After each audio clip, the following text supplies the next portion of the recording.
I welcome everyone to the BioWorld Edu and IIT Madras iGEM Masterclass on future careers in biotech.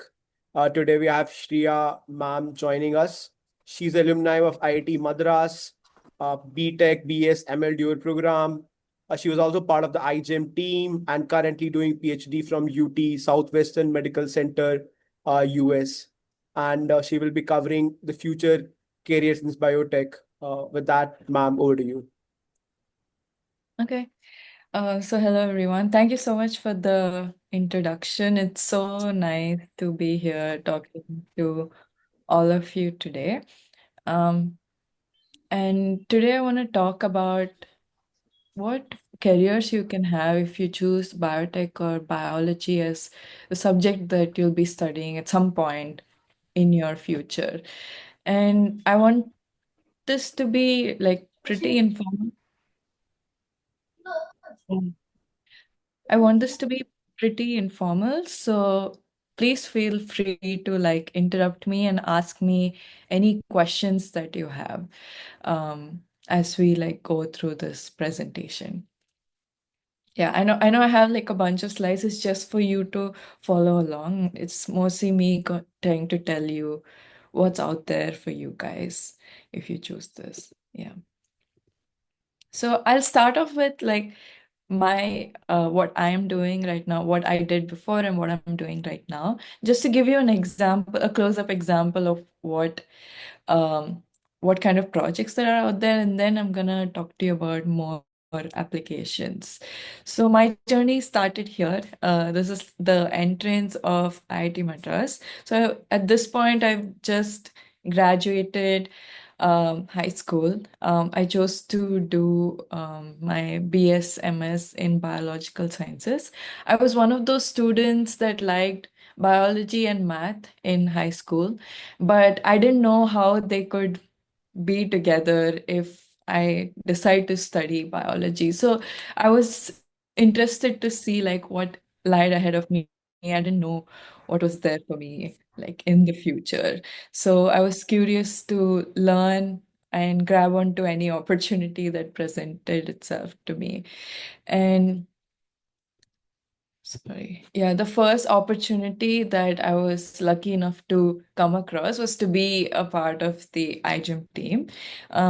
So I remember like when I was first in the department, I saw like a couple of seniors trying to recruit for the iGEM team. So iGEM, as you all know, I think the team would have already introduced what iGEM is uh, to you like a couple of minutes ago or sessions ago today. So IGEM is like a synthetic biology competition, and we had to use concepts of synthetic biology to do some very interesting project and then compete against many different teams in the world that are trying to do the same. So yeah, like I said, I was lucky enough to be a part of this team. And during my time in IGEM, we wanted to work on building this anti-cancer compound. So just to give you like a quick background, this anti-cancer compound that we wanted to produce is originally found in like a tree that is endemic to Western Ghats. So it's only found in a particular region in India.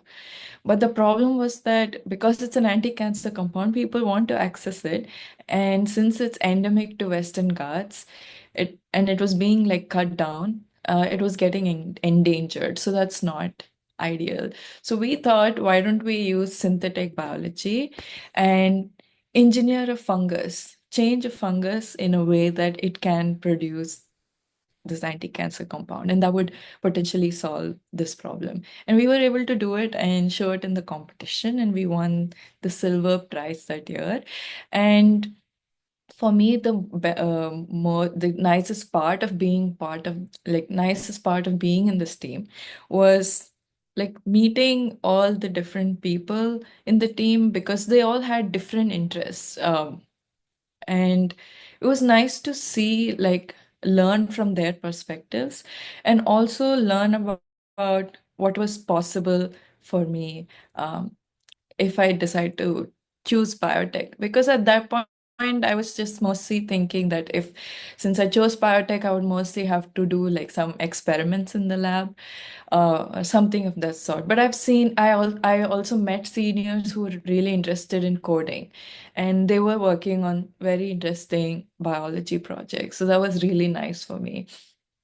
And yeah, after this, I tried many different projects, and today I'm working on um, rectal cancer. So when like a certain rectal cancer patient goes to visit the doctor takes a sample of the tumor, and that's called a patient biopsy. And they do that to see how how bad this tumor is looking, and to decide what kind of treatment they want to give these patients, right? So if you look at this biopsy under the microscope, it looks like this. At least to me, this looks like a pink blob. Like I can't make sense of this just by looking at it with my eyes. So unless you're like a trained professional who's looked at thousands of these images on a regular basis, it's really hard to tell what's going on here. But even if you're like a doctor who knows what this means, there are many patients that come in regularly, and it takes a long time to really figure out what's going on here. So we thought, why don't we use an AI model instead? So I'm sure like most of you use ChatGPT, or at least know what ChatGPT is, right? So we thought we'll develop something like that, which takes this as an input. And using this, we wanted to we wanted to understand how like how these patients would respond in the long term if they received some kind of treatment like radiation therapy, and why they respond differently to like why different patients respond differently to these different treatments. So yeah, like this is what I'm working on right now. I'm not doing any experiments in the lab. I'm mostly just coding on a regular basis. So these are like two different things. Like with iGEM, I did like a couple of experiments while working on the project, and this is like what a computational project can look like. So these are two different things that you can do, but this doesn't even scratch the surface of what you can possibly do with if you end up going into biotech. The reality is that there's so many sectors that fall under biotech that are around you. Like biology is part of a lot of industries around you, like agriculture or food or health or the pharma industry. So all of these things come under biotech. And as I move ahead, I'm going to give you like certain applications of different subjects in biology so you get an idea of what uh, that looks like. So first I'll start with how you can use like physics and biology. So I'm sure because all of you are in high school, you would have learned about reflection and diffraction, and you know lenses and how light bends as you go as it passes through the lens, right? So using these concepts, there are people working on projects where they develop like imaging technologies to visualize uh, microscopic uh, entities like cells and tissues and molecules. So here, if you see at the bottom, this is like a 3D image of a cell and like a 3D image of a tissue over here. And this was only possible because this technology was developed. And to develop this technology, you have to use foundations of physics and engineering, and wouldn't have been possible without that. And another cool application is medical physics. So all of you, like when you go to the doctor, sometimes they might ask you to get like a MRI or an X-ray if you like break a bone. So these technologies are constantly like evolving. They're trying to make it better and better. And I personally know a bunch of people who are working on projects like that. Um, s- like, for example, if someone's receiving radiation therapy can be sometimes it can have a lot of side effects because the radiation can hit like different parts of your body, which is not tumor. So people are continuously trying to make it better and better and trying to make technologies that focuses only on the tumor. So all of this requires like a background of engineering and physics. Um, so these are some applications.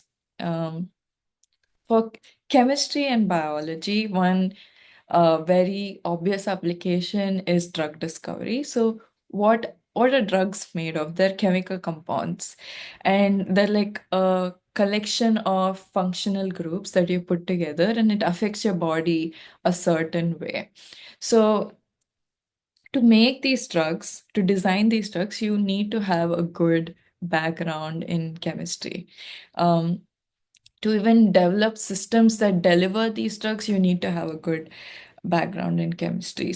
So I know like a couple of people in IIT Madras where they did like chemical engineering and then they went and ended up working in like some of these pharma companies, which is really cool.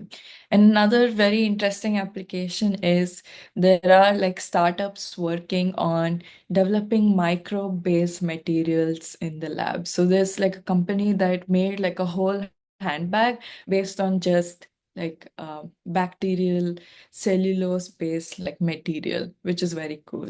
Yeah. So these are some applications. And there's also applications in math and biology. So all of you have been through like the COVID pandemic, right? And in the news, you would have seen like the projected expected number of cases in like a couple of months. You would have seen all of that. So they were able to show that because of math, applications of math in biology. So based on how many cases you see every single day and how many new cases are showing up, um, scientists were able to build like a math model that's able to predict how this disease is spreading. And they were also able to identify factors that will reduce the spread. So like you would have seen in the news that people ask you to wear a mask regularly, use like sanitizer uh, in regular intervals. So this was possible through applications of math in biology. And even in evolutionary biology, where people want to study how we went where life on earth started as like a cell through going to forming like fully functional units that are made of several different cells. So to study this, also people come up with mathematical models. So computer science and biology, I already gave you one example with what I do. Um, I think computer science is more like a tool. So it has very broad applications. So for all the projects that I talked to you about till now, like in physics, chemistry, and math, for all those projects, you use computer science. And here I'm going to show you like two more applications. So all of you know what DNA is, right? And we have like many different genes that are formed uh, with DNA in our body that determine like how we look and how our body is functioning right now. And if you look at this DNA, it can have information about whether or not you're prone to like a certain disease, or if why you have like a certain disease. There are people with family history of like diabetes or cancer. If you look at your DNA, you could probably identify that before the person already gets that disease. So but the problem is that looking at this DNA directly is really hard. We have thousands of genes in our body where this genes are made up of like billions of base pairs, and that's a lot to look at. You can't manually look at it with your eye and then identify what's going on.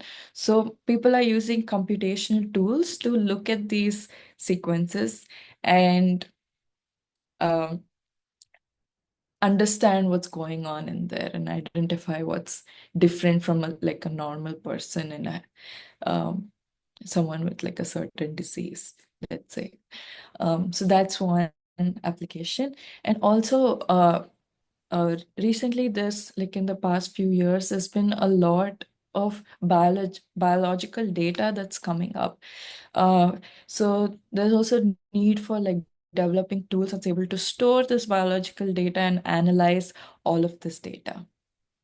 So there's like databases that are out there that store information about proteins and many different genes that are there in different organism that you can access for free.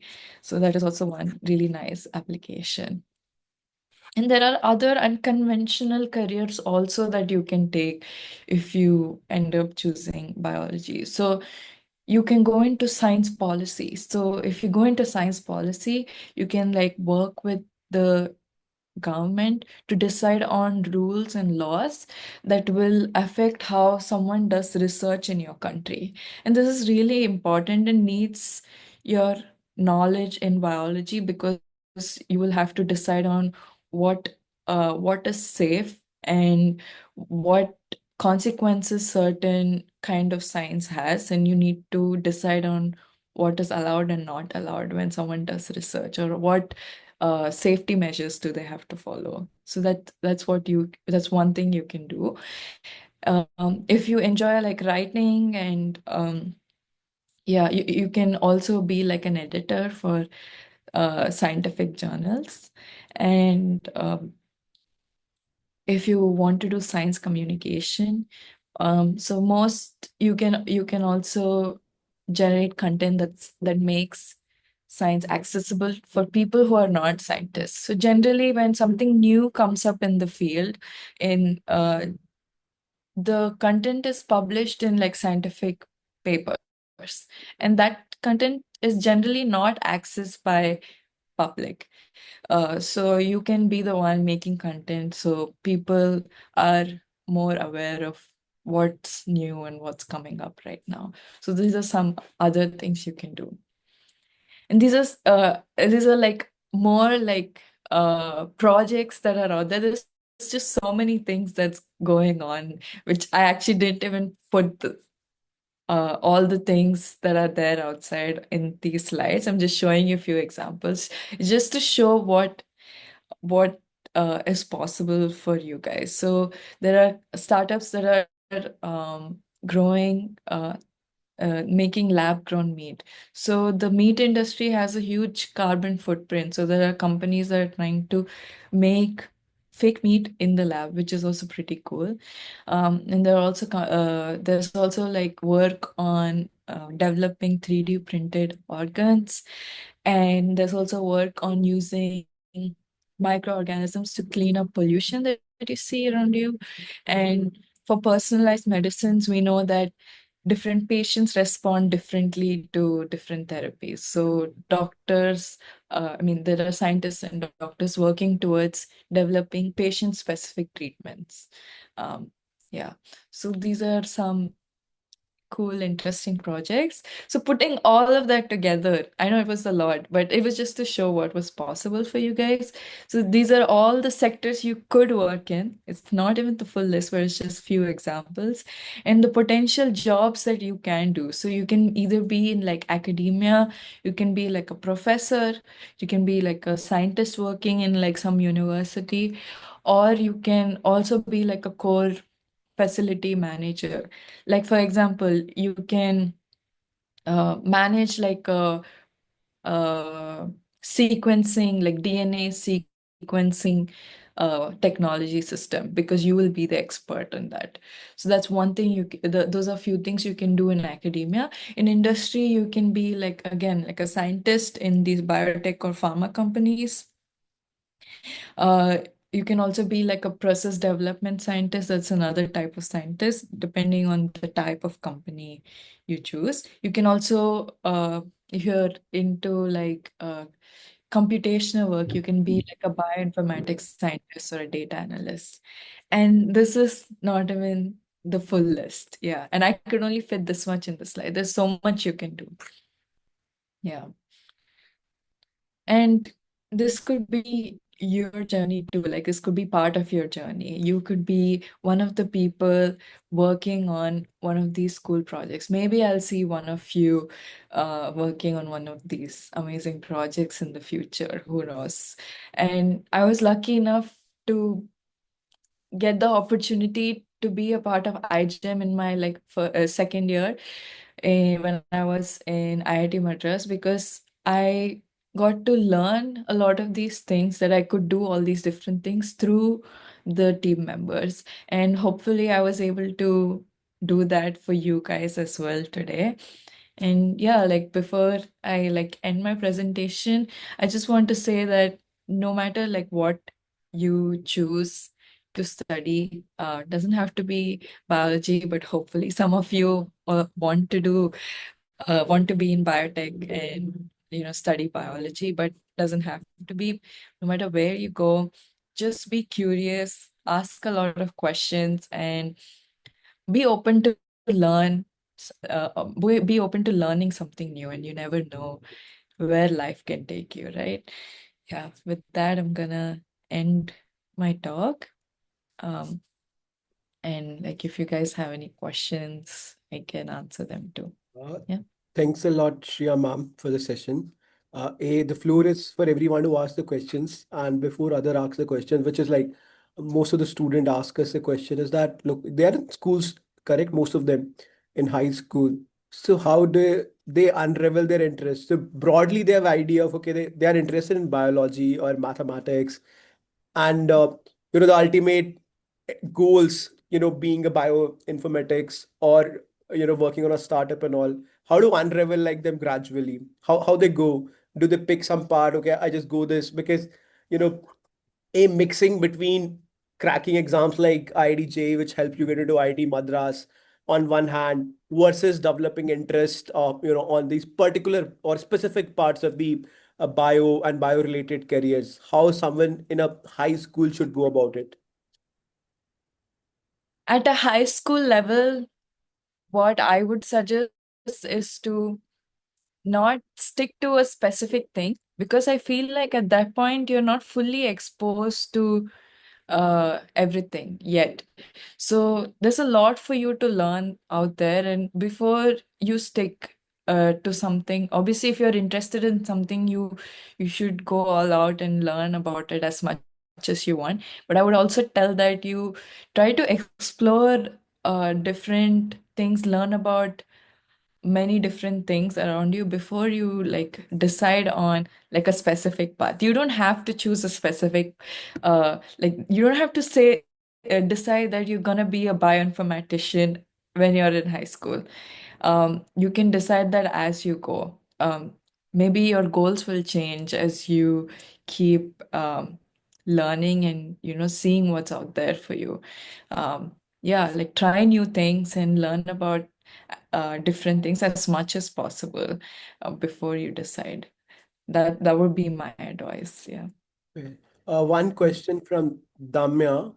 Is it Okay. necessary for a student to take PCMB to pursue biotechnology? Sorry. So Uh, I think they're asking specifically about in a school, they have to pick subjects, correct? So do they need to yeah. pick physics, chemistry, math, biology, all four of them? Or they can just go away with, say, maths or with bio? Oh, okay. So both, I think So, A is, sorry to interrupt, a one, I believe, is more like a college admission criteria, which may change from college to college. I believe, what's with IIT Madras may be different from that. And other is perspective from actual world skills. Like, are all four important to pursue? Because I think there is a CBSC board, which is like you have to take PC with maths. That's mandatory, or PCB. There's only two alternative, or you can do both of them. And then there are IB boards where you can, club subjects according to your choice. So what's the take on, like, are they really needed, or they can take it later, maybe once they figure out in college? yeah, so Yeah, like the admission criteria is different for many different colleges. For IIT Madras, for the IITs at least, you will definitely need to have a good foundation in math, physics, and chemistry to attend the entrance exam. But with biology, I know like a couple of my friends who didn't come in with a full background in biology. They learned a lot of things after they joined. So it's not necessary, I would say, to for IIT Madras, but for other colleges that criteria may vary. I would say that generally, if you know you're interested in biology, you might end up choosing that.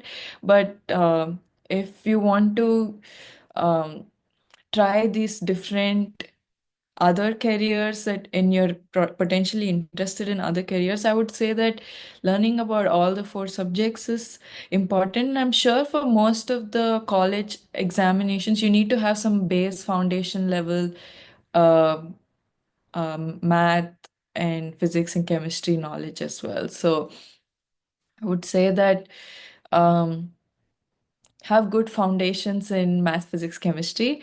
Biology, you might end up learning also in your college.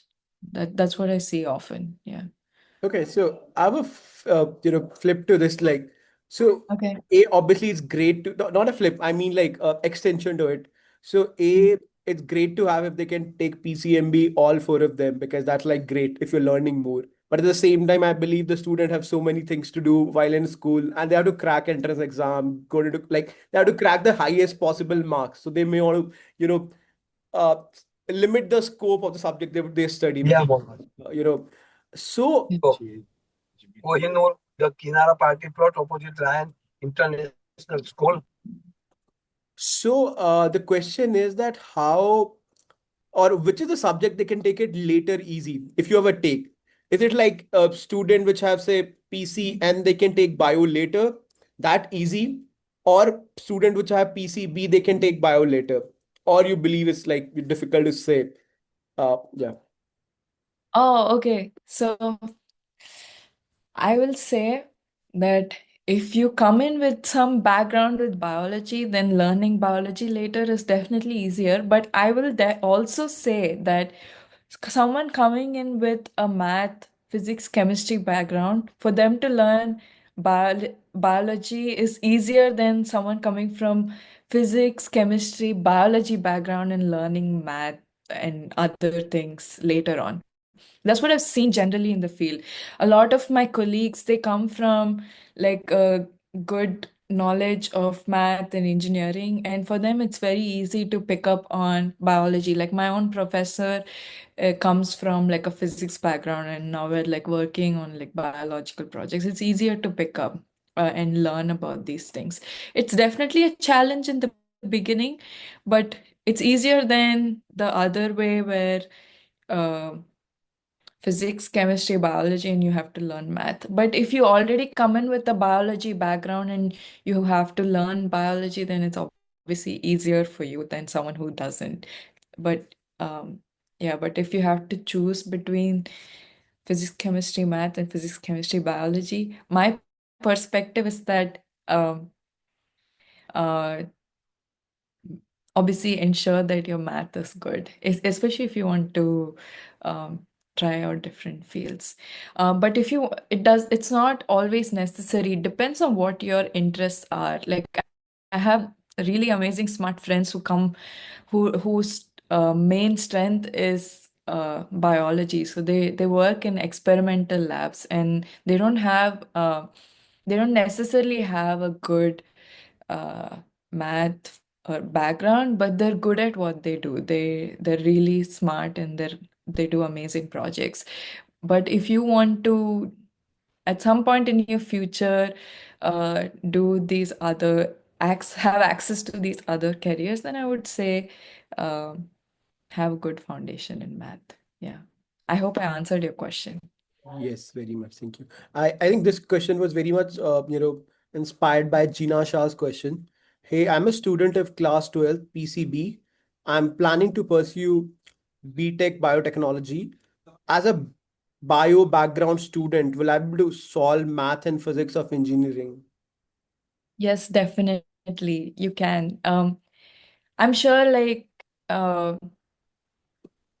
when in your school, they will teach you foundations of math already. Like even do you not have math They in have your class? PCB currently.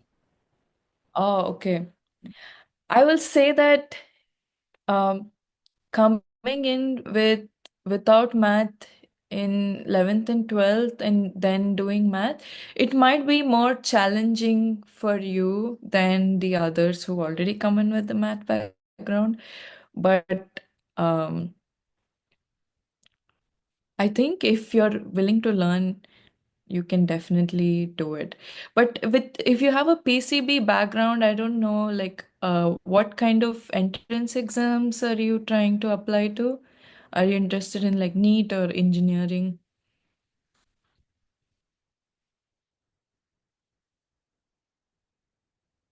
Uh, Oh, okay. So if this is a good question, what are some good colleges for biotech other than IITs? Uh, I don't know, like, have you thought about that when you were in school that if not you cracked IDJ, where you go? um, so my my thought was to not necessarily go into biotech, but I was also interested in like uh, some potentially pursuing research. So I was applying to ICERS, and yeah, like there are different institutes that are there around like in India that do biology research. I know like JNU does some research, NCBS does some research, but I don't know if they take undergraduate students, but ICERS definitely do. Yeah, I sir Uh, are very good for the research part if you're very clean on the research.